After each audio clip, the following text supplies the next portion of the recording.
Assalamualaikum warahmatullahi wabarakatuh.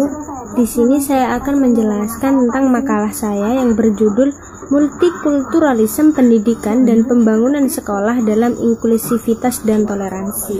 Nah, dapat kita ketahui sendiri bahwa pengertian multikulturalisme adalah pandangan yang mengakomodasi banyak aliran atau ideologi budaya.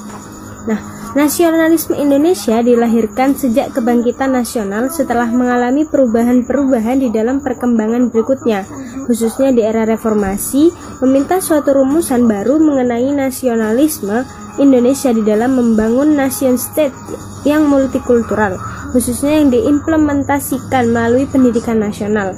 Upaya membangun Indonesia yang multikultural dapat dengan cara atau langkah yang tepat, misalnya menyebarkan konsep multikulturalisme secara luas dan memahamkan akan pentingnya multikulturalisme bagi bangsa Indonesia, serta mendorong keinginan bangsa Indonesia pada tingkat nasional maupun lokal untuk mengadopsi dan menjadi pedoman hidupnya.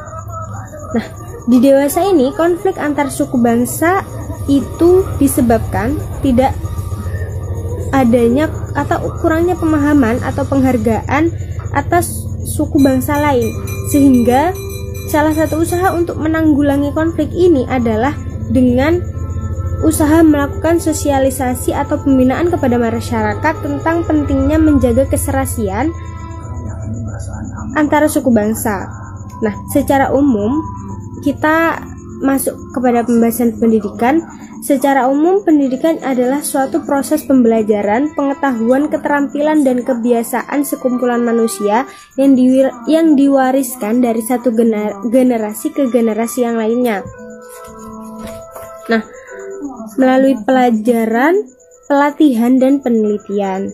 Pada dasarnya, tujuan pendidikan ialah bermaksud untuk membantu peserta didik memberdayakan potensi dalam dirinya atau menumbuh kembangkan potensi-potensi kemanusiaannya.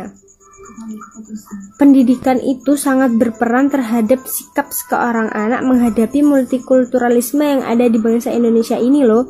Pendidikan yang diartikan dengan multikulturalisme biasa disebut dengan pendidikan multikultural.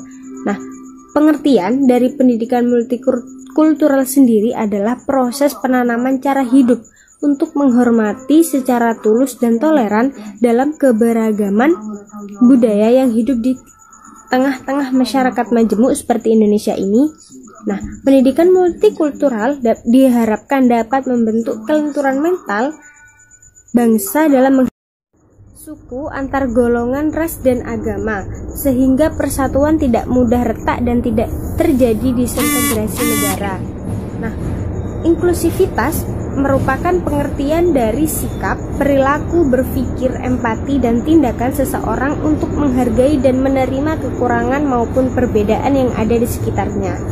Inklusivitas merupakan usaha sadar seorang individu untuk menghargai keberagaman dengan ikhlas, sukarela, tanpa adanya keterpaksaan. Sedang pengertian toleransi sendiri itu sebenarnya tidak jauh berbeda dari pengertian inklusivitas itu sendiri ya. Nah, pengertian toleransi adalah sikap dan perbuatan yang saling menghargai dan menghormati terhadap tindakan orang lain yang berbeda. Dengan adanya sikap saling menghargai dan menghormati ini, maka akan tercipta perdamaian dan ketentraman. Nah, di sini sekolah juga memiliki peran dan hendaknya menerapkan sikap inklusivitas itu dalam kehidupan sehari-hari di lingkungan sekolah. Nah, contohnya adalah sekolah tidak memberikan pembedaan kelas antara siswa yang kurang pintar dan siswa yang pintar. Nah, selain itu inklusivitas sekolah juga hendaknya menerapkan sikap toleransi kepada siswa. Nah, sikap toleransi sendiri ini memiliki arti bersikap sabar, menahan diri, dan berhati lapang terhadap orang-orang yang berbeda pendapat. Nah, sikap toleransi juga dapat membentuk persatuan bangsa, menciptakan kerukunan antar warga, dan Sekian presentasi makalah dari saya sebagai anggota kelompok 10 atas nama Farida dengan NIM 212101040081. Atas perhatiannya saya ucapkan terima kasih. Wassalamualaikum warahmatullahi wabarakatuh.